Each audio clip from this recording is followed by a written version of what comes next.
নমস্কাৰ এই মুহূৰ্তত এটা অত্যন্ত গুৰুত্বপূৰ্ণ খবৰ দিব বিচাৰিছো চিপাঝাৰৰ পদুমপুখুৰী হাইস্কুলত এগৰাকী নৱম শ্ৰেণীৰ ছাত্ৰৰ মৃত্যুৰ ঘটনাক কেন্দ্ৰ কৰি কঠোৰ হৈছে অসম চৰকাৰ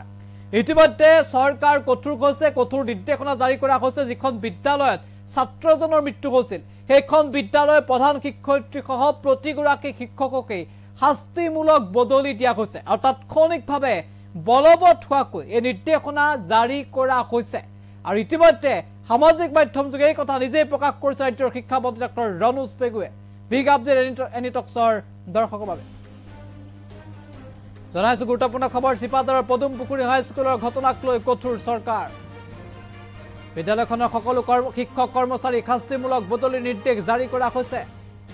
জ্যেষ্ঠ ছাত্ৰৰ প্ৰহাৰত মৃত্যু হৈছিল কনিষ্ঠ ছাত্ৰৰ দায়িত্ব আৰু কৰ্তব্যত গাফিলতিৰ অভিযোগতে জাৰি কৰা হৈছে জৰুৰী নিৰ্দেশনা সামাজিক মাধ্যম যোগে কথা ঘোষণা ৰাজ্যৰ শিক্ষামন্ত্ৰী ৰনোজ পেগুৰ আমি ইতিমধ্যে উল্লেখ কৰিছোঁ সৰ্বমুঠ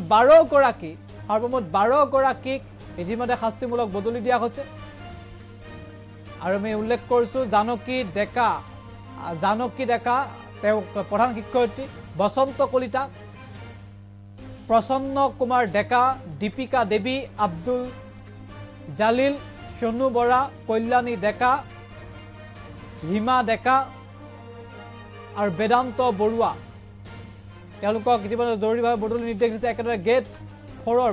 চতুৰ্থ বৰ্গৰ কৰ্মচাৰী খগেশ্বৰ কলিতা পৱন চন্দ্ৰ ডেকা সত্যৰঞ্জন চহৰীয়াকো বদলিৰ নিৰ্দেশ জাৰি কৰা হৈছে আৰু বদলি কৰা স্কুলসমূহৰ নিৰ্দেশনা জাৰি কৰা হৈছে আমি ইতিমধ্যে উল্লেখ কৰিছোঁ আৰু inspector of school district Darrang district circle মঙ্গলদৈৰ ফালৰ পৰা জৰুৰী নিৰ্দেশনা জাৰি কৰা হৈছে আৰু পদুমপুখুৰী হাইস্কুলৰ এই 12 গৰাকীকৈ শিক্ষক কৰ্মচাৰীক তাৎক্ষণিকভাৱে শাস্তিমূলক বদলিৰ জৰুৰী নিৰ্দেশনা জাৰি কৰা হৈছে